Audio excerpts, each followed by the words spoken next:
Ang mga diskurso ni Kristo ng mga huling araw.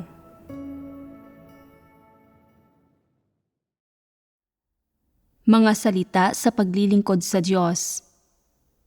CP. Sa iglesia, anong uri ng tao ang pinakamapagmataas? Paano kusang nagpapamalas ang pagmamataas niya?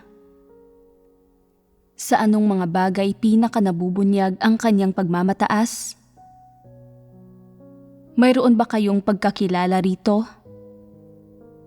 Ang mga pinakamapagmataas na tao sa loob ng iglesia ay ang masasama at ang mga antikristo. Ang kanilang pagmamataas ay lubhang nakahihigit sa mga normal na tao hanggang sa punto na ito ay wala ng katwiran. Sa aling mga bagay ito pinakamadaling makita? Kapag sila ay pinupungusan, saka pinakamalinaw na nalalantad ang kanilang mga mapagmataas na disposisyon.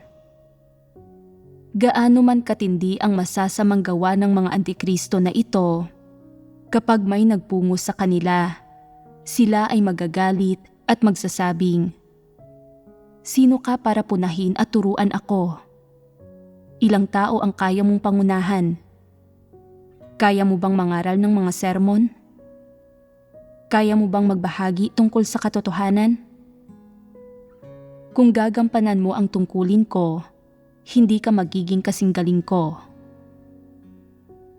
Ano ang dating nito sa inyo? Mayroon ba silang kahit kaunting saloobin ng pagtanggap sa katotohanan? Kung ganito ninyo haharapin ang pagpupungos, magdudulot iyon ng problema. Patutunayan nito na hindi kayo nagtataglay ng anumang katotohanang realidad at ang inyong buhay disposisyon ay hindi man lang nagbago. Maaari bang maging lider o manggagawa ang isang lubhang tiwali at matandang tao na katulad nito? Magagawa ba niya ang tungkulin ng paglilingkod sa Diyos? Tiyak na hindi, sapagkat ang gayong tao ay hindi man lamang kwalipikadong maging lider o manggagawa. Upang maging lider o manggagawa, kahit papaano, kailangan ng isang tao na magkaroon ng kaunting tunay na karanasan, na maunawaan ang ilang katotohanan, na magtaglay ng ilang realidad, at na magkaroon ng pinakabatayang antas ng pagpapasakop, na ibig sabihin, dapat man lang ay kayang tanggapin ng isang tao ang pagpupungos. Tanging ganitong uri ng tao ang kwalipikadong maging lider o manggagawa. Kung ang isang tao ay hindi man lang nagtataglay ng anumang katotohanang realidad at nakikipagtalo at lumalaban pa rin siya kapag pinupungusan siya at hindi man lang tinatanggap ang katotohanan, at kung ang gayong tao ay maglilingkod sa Diyos, ano sa palagay ninyo ang mangyayari? Walang alinlangan na lalabanan niya ang Diyos. Hindi niya isasagawa ang katotohanan, anumang uri ng gawain ang kanyang gagampanan, at lalong hindi niya aasikasuhin ang mga bagay ayon sa mga prinsipyo. Sa makatuwid, kung ang mga tao na walang anumang katotohanang realidad ay gagampanan ang mga tungkulin ng mga lider o manggagawa, tiyak na tatahakin nila ang landas ng Antikristo at lalabanan nila ang Diyos. Bakit nga ba maraming lider at manggagawa ang nabubunyag matapos gawin ang kakaunti sa kanilang mga tungkulin? Ito ay dahil hindi nila hinahangad ang katotohanan. Sa halip ay naghahanap sila ng katanyagan, pakinabang at katayuan, at bilang resulta, natural nilang tinatahak ang landas ng mga antikristo. Pagdating sa inyong lahat, kung bibigyan kayo ng responsibilidad para sa isang iglesia at walang sino man ang sumuri sa inyo sa loob ng 6 na buwan, hahantong kayong tumatahak sa maling landas at gagawin ninyo ang gusto ninyo. Kung kayo ay pababayaan ng kayo lang sa loob ng 1 taon, hahantong kayong inililigaw ang ibang tao at silang lahat ay tutuon lamang sa pagsasalita ng mga salita at doktrina at paghahambing kung sino ang mas mahusay kaysa kanino. Kung kayo ay pababayaan ng kayo lang sa loob ng 2 taon, aakayin ninyo ang mga tao sa harapan ninyo. Sa inyo susunod ang mga tao at hindi sa Diyos. At sa ganitong paraan, ang iglesia ay masisira at magiging relihiyoso. Ano ang dahilan nito? Napag-isipan na ba ninyo ang tanong na ito? Anong landas ang tinatahak ng isang tao kapag pinamumunuan niya ang iglesia sa ganitong paraan? Ang landas ng mga antikristo. Magiging ganito ba kayo? Gaano katagal ninyo matutustusan ang mga tao ng kaunting katotohanan na nauunawaan ninyo ngayon? Kaya ba ninyong akayin ang mga tao sa tamang landas ng pananampalataya sa Diyos? Kung magtanong ng marami ang mga taong hinirang ng Diyos, masasagot ba ninyo sila sa pamamagitan ng pagbabahagi sa katotohanan ayon sa mga salita ng Diyos? Kung hindi mo nauunawaan ang katotohanan at ang ginagawa mo lang ay mangaral ng ilang salita at doktrina, at pagkatapos ng ilang beses na pakikinig sa iyo, maririndi ang mga tao, at kapag patuloy mong ipinangaral ang mga salita at doktrina, magiging tutol sila rito at matutukoy na nila ito. At kung ganito, bakit patuloy pang mangangaral sa kanila? Kung ikaw ay isang taong may katwiran, dapat kang tumigil sa pangangaral ng mga doktrina sa ibang tao. Dapat kang tumigil sa pagtuturo sa mga tao mula sa mataas na posisyon.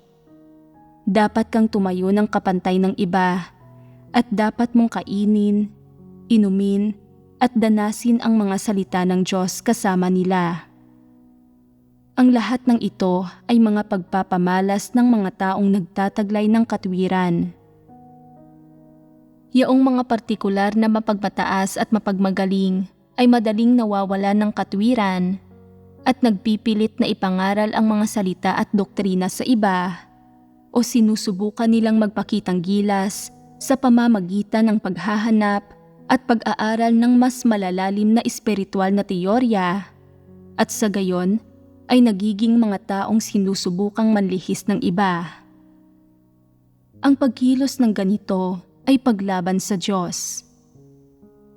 Malinaw ba sa iyo ang mga kahihinatnan kung patuloy kang mangangaral sa ganitong paraan? Malinaw ba sa iyo kung saan mo aakayin ang mga tao?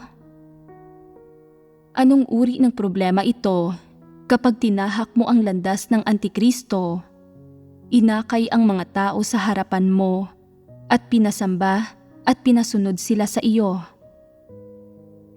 Hindi ba't nakikipagkompetensya ka sa Diyos para sa kanyang mga hinirang? Ito ay pagdadala ng mga tao sa harap mo na orihinal na gustong manalig sa Diyos, bumalik sa Diyos, at makamit ang Diyos. Pinasusunod sila sa iyo at pinagagawa sa kanila ang sinasabi mo at hinihimok silang tratuhin ka bilang Diyos. At ano ang kahihinatnan nito? Ang mga taong ito ay orihinal na nanalig sa Diyos upang maligtas, ngunit sa huli ay nalihis mo. Hindi lamang sila hindi maliligtas, magdurusa rin sila ng kapahamakan at mawawasak. Sa pagkilos sa ganitong paraan, nililigaw mo ang mga tao, labis mo silang pinipinsala at iwinawala mo ang mga nananalig sa Diyos. Anong krimen ang iyong kasalanan? Paano ka makababawi sa kanila? Nilinlang mo ang mga bagong mananampalataya sa iyong sariling mga kamay. Ginawa mo silang iyong mga tupa. Lahat sila ay nakikinig sa iyo. Lahat sila ay sumusunod sa iyo. At sa iyong puso, talagang iniisip mo, makapangyarihan na ako ngayon. Napakaraming tao ang nakikinig sa akin at ang iglesia ay sunod-sunuran sa akin.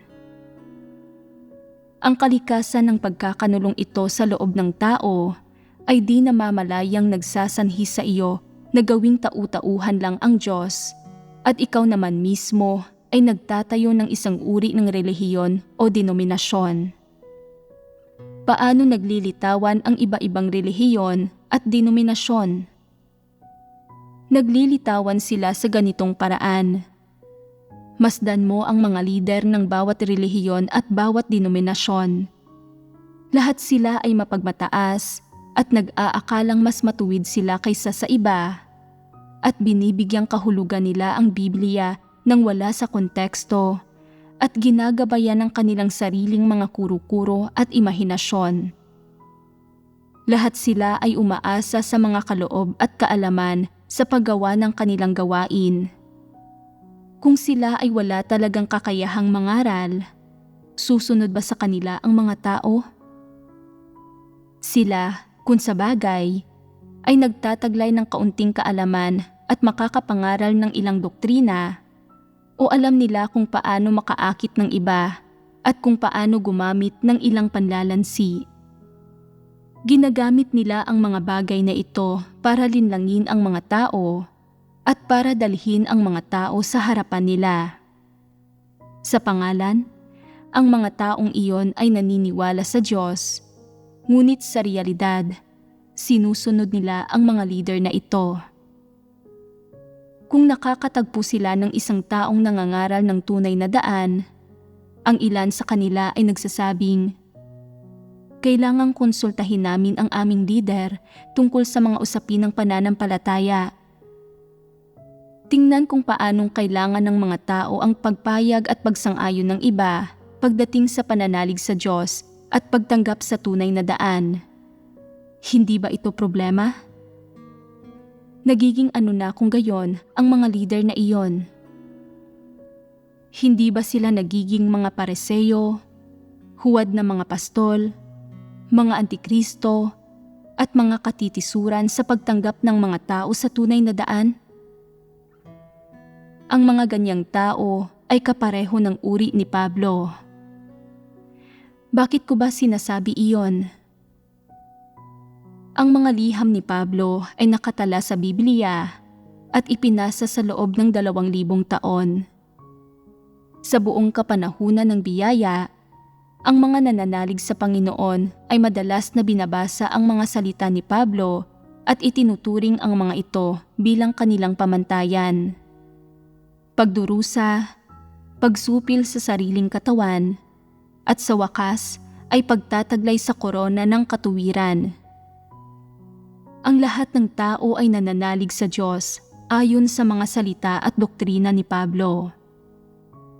Sa loob ng 2,000 taon na ito, napakaraming tao ang tumulad kay Pablo, sumamba sa kanya at sumunod sa kanya. Itinuring nila ang mga salita ni Pablo bilang kasulatan. Pinalitan nila ang mga salita ng Panginoong Hesus ng mga salita ni Pablo at nabigong isagawa ang mga salita ng Diyos. Hindi ba ito paglihis? Isa itong malaking paglihis. Gaanong mga layunin ng Diyos ang nauunawaan ng mga tao sa kapanahunan ng biyaya? Tutal, yaong mga sumunod kay Jesus noon ay nasa minorya at mas kakaunti pa ang bilang ng yaong mga nakakilala sa Kanya. Kahit ang mga disipulo niya ay hindi siya tunay na kilala. Kung may nakikitang kaunting liwanag ang mga tao sa Biblia, hindi ito dapat ituring na kumakatawan sa mga layunin ng Diyos at lalong hindi dapat ituring ang kaunting kaliwanagan bilang kaalaman tungkol sa Diyos. Ang mga tao ay pawang mapagmataas at hambog at wala ang Diyos sa puso nila. Kapag nakauunawa sila ng ilang doktrina, nagsisimula silang kumilos sa ganang kanilang sarili na humahantong sa pagbuo ng maraming denominasyon. Sa kapanahunan ng biyaya, ang Diyos ay hindi man lang mahigpit sa tao. Ang lahat ng relihiyon at denominasyon sa pangalan ni Jesus ay may kaunting gawain ng banal na espiritu. Hanggat walang masasamang espiritu na gumagawa sa loob nito, ang banal na espiritu ay gagawa sa alinmang iglesia, kaya karamihan ng mga tao ay nagawang matamasa ang biyaya ng Diyos. Noon, hindi mahigpit ang Diyos sa mga tao, tunay man o hindi ang kanilang pananalig sa Kanya, sumunod man sila sa iba o hindi man nila hinangad ang katotohanan, dahil pauna na niyang itinakda na sa huling yugto, ang lahat ng paunang itinadhana at hinirang niya ay kailangang humarap sa Kanya at tumanggap ng Kanyang paghatol. Kung pagkatapos tanggapin ang gawain ng Diyos sa mga huling araw, ang mga tao ay patuloy pa ring sasamba at susunod sa iba, kung hindi nila hahangarin ang katotohanan at sa halip ay hahangarin ang mga pagpapala at korona, kung gayon, ito ay hindi mapapatawad. Ang mga gayong tao ay pareho ng kay Pablo ang magiging katapusan. Bakit madalas kong ginagamit sina Pablo at Pedro bilang mga halimbawa? Ito ay dalawang landas. Ang mga mananampalataya sa Diyos ay sumusunod sa landas ni Pedro o sa landas ni Pablo. Ito ang tanging dalawang landas. Ikaw man ay isang tagasunod o isang leader, pareho lang ito. Kung hindi ka nakatatahak sa landas ni Pedro, ikaw ay tumatahak sa landas ni Pablo. Hindi ito maiiwasan. Walang pangatlong landas. Yaong mga hindi nakauunawa sa mga layunin ng Diyos, na hindi nakakakilala sa Diyos, na hindi naghahangad na maunawaan ang katotohanan, at na hindi makapagpasakop sa Diyos ng lubusan, ay tuluyang hahantong sa parehong katapusan ng kay Pablo. Kung hindi mo hahangaring makilala ang Diyos o maunawaan ang mga layunin ng Diyos, at nagsusumikap ka lamang na makapagsalita ng mga salita at doktrina, at mangaral ng mga espiritual na teorya, maaari mo lamang labanan at ipagkanulo ang Diyos, sapagkat kalikasan ng tao na labanan ang Diyos. Ang mga bagay na hindi naaayon sa katotohanan ay garantisadong nagmumula sa kalooban ng tao. Anuman ang nagmumula sa kalooban ng tao, mabuti man ito o masama sa mga mata ng tao, ay nakagagambala sa gawain ng Diyos. Iniisip ng ilang tao na kahit na hindi sila kumikilos ayon sa katotohanan sa ilang bagay, hindi sila gumagawa ng masama o lumalaban sa Diyos. Tama ba ito? Kung hindi ka kumikilos ng alinsunod sa katotohanan, tiyak na nilalabag mo ang katotohanan, at ang paglabag sa katotohanan ay katumbas ng paglaban sa Diyos. Iba lamang ang antas ng kalubhaan. Kahit na ikaw ay hindi nauuri bilang isang taong lumalaban sa Diyos, hindi ka sasang-ayunan ng Diyos dahil hindi mo isinasagawa ang katotohanan at gumagawa ka lamang ng mga bagay na hindi nauugnay sa katotohanan at kumikilos lamang ayon sa sarili mong kalooban. Kahit na ang mga hindi naghahangad ng katotohanan ay hindi gumagawa ng kasamaan, mawawaksi ba nila ang kanilang mga tiwaling disposisyon?